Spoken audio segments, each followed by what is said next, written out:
una sentencia para mí absolutamente inconsistente, como es la sentencia que afecta al hermano del presidente Pedro Sánchez, a David Sánchez.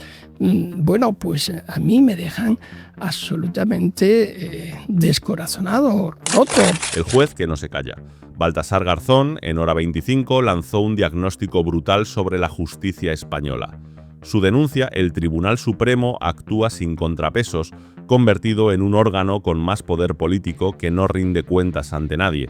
Lo describe como un festín caníbal, donde ciertos sectores usan las sentencias como armas políticas. Repasó casos que considera inconsistentes: Dolores Delgado, el fiscal general, el Procés, Mónica Oltra y el caso de David Sánchez. Todos, según él, parte del mismo patrón de persecución judicial, y calificó la corrupción como el virus de la democracia, trazando paralelismos con Trump y la Corte Penal Internacional. Te contamos todos los detalles a continuación. Al final llegas a la conclusión de que es evidente lo que estaba buscando.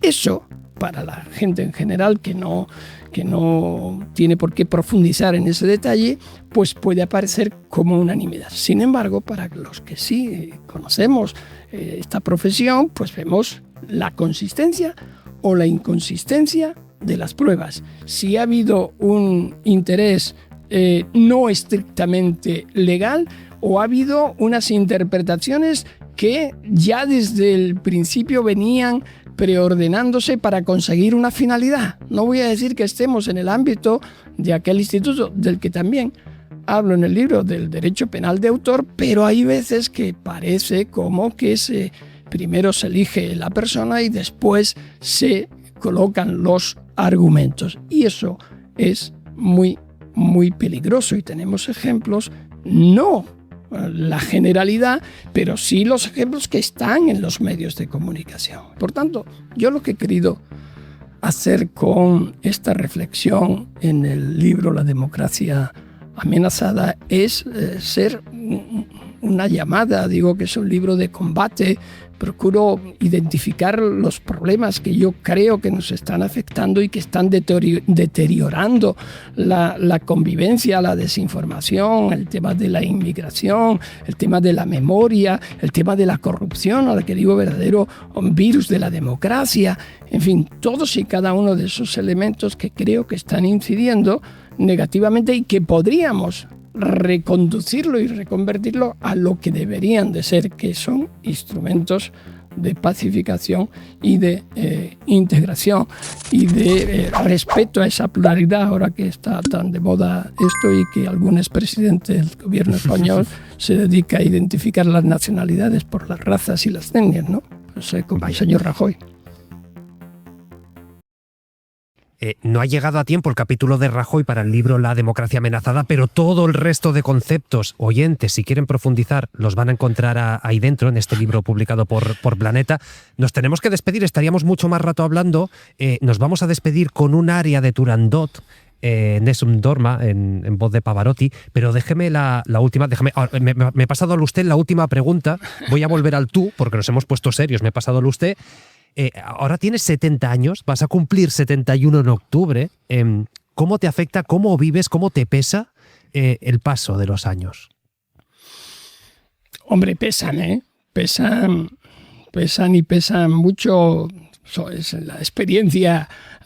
Dicen que la veteranía es un grado. Pesa y pesan las fuerzas físicas, pero las convicciones, que es lo que más peso nos debe de dar, son livianas en el sentido de que te dan alas y te ponen fuerza interior para seguir peleando. A veces te puedes cuestionar y decir, bueno, ¿y merece la pena? Sí, yo creo que merece la pena. Complicarse la vida siempre ha sido una máxima para mí, la verdad. Recuerdo que en un momento determinado, cuando me suspendieron, Felipe González dijo: Baltasar, es que tú has pisado mucho charco.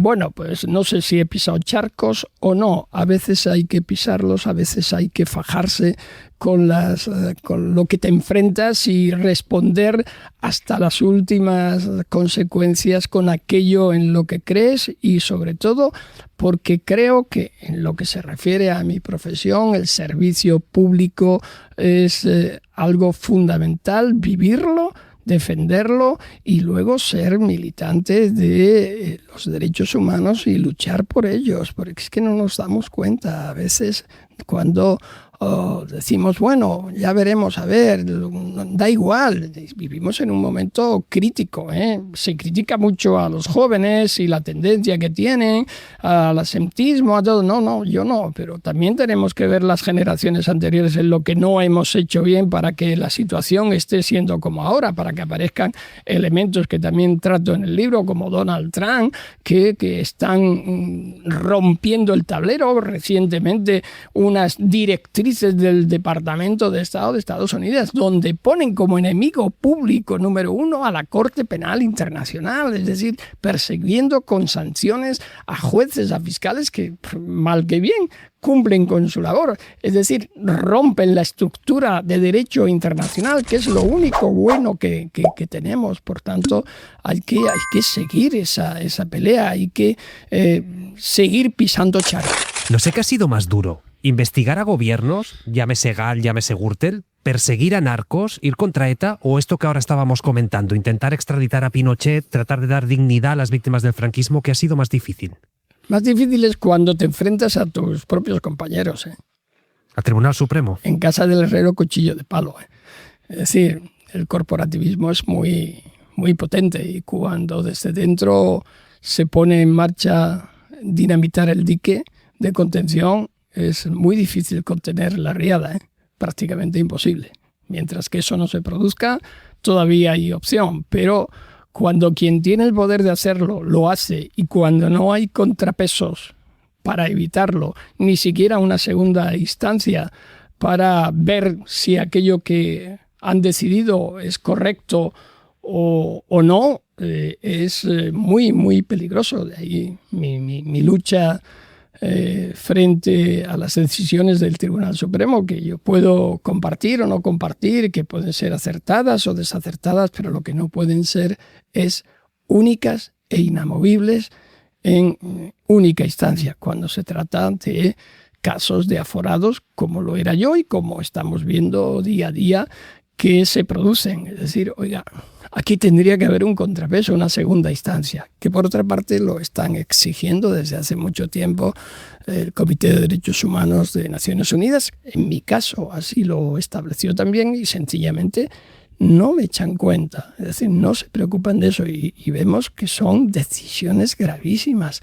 La Sala Segunda del Tribunal Supremo, yo he dicho en el libro La Democracia Amenazada, que he publicado recientemente, que es el órgano político con más poder, el órgano con más poder político que existe en España, porque puede hacer y deshacer, y a la hora de rendir cuentas no está definida la forma, sino es ante sí mismos. Esto es un fallo de nuestro sistema, un fallo de la configuración del Poder Judicial en su más alta cúspide, y no somos capaces de ponerle una fecha de caducidad o una normativización porque no interesa. Como vamos a entrar en terreno pantanoso, como vamos a abordar algunos temas incluidos en La Democracia Amenazada, este último libro del juez Baltasar Garzón, ¿vamos a tomar aire?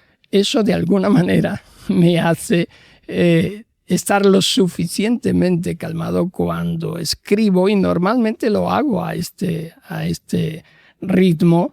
Y sí, cuando digo que hay aspectos que aparentan un festín caníbal, es como el destrozo gratuito que se produce desde ámbitos como el del Poder Judicial sin tener en cuenta el daño y el deterioro que se produce en línea con lo que decía anteriormente de la credibilidad y la confiabilidad de la justicia. Dentro de la estructura de un poder democrático, digamos que el eje principal, al final, es el del Poder Judicial, que curiosamente no es, al menos aquí en España, un poder elegido popularmente, pero tiene la legitimidad que tiene constitucional y, por tanto, con mayor razón tiene que ser el que ponga calma, el que ponga, como tradicionalmente se decía, los puntos sobre las íes. Y sin embargo, en estos últimos tiempos, esto no está siendo así. Hay demasiadas resoluciones que también se han producido en otros países latinoamericanos y en otros lugares también del planeta, en donde el funcionamiento del Poder Judicial y sus resoluciones son muy cuestionables y más parecen elementos o instrumentos de poder político que de resolución de conflictos con base al principio de legalidad, imparcialidad e independencia que debería de regir. En ese sentido es en el que, respetando la gran mayoría de profesionales que desarrollan, que son administradores de justicia o que están en el ámbito de la justicia, como son fiscales y otros operadores judiciales, que no produzco y ni hago una descalificación, sería descalificarme a mí mismo, que aunque ya lleve tiempo, desde 2012, fuera de la función judicial, no dejo de sentirme dentro de la misma, pero precisamente por eso no podemos ver lo que está ocurriendo sin criticarlo, sin pedir explicaciones. Ver casos como el de en lo contencioso administrativo, que lo relato en el libro, en el primer capítulo y parte del segundo, que se hizo con Dolores Delgado, en el ámbito penal, lo que se hizo con el fiscal general del Estado, otros casos como el Procés, como el de Mónica Oltra, como los desarrollos referidos a Podemos, como una serie de cuestiones que afectan al presidente del gobierno, que recientemente pues, hemos conocido una sentencia para mí absolutamente inconsistente, como es la sentencia que afecta al hermano del presidente Pedro Sánchez, a David Sánchez. Bueno, pues a mí me dejan absolutamente descorazonado, roto, porque yo he leído sentencias, sé lo que son las pruebas, sé lo que son los hechos probados, sé lo que son los indicios. A lo mejor el ciudadano en general no tiene por qué conocer estos elementos. Entonces, cuando yo en una sentencia veo que se dice basada en indicios y voy buscando la prueba plena en la que se basan esos indicios, es decir, aquella base firme de la cual tiene que partir el indicio, y no la encuentro, digo, entonces no estamos hablando de indicios, estamos hablando de ausencia de pruebas, estamos hablando de valoraciones. O cuando veo que en una descripción de hechos privados, porque antes que cocinero fui fraile, ¿no? Como dice el refrán.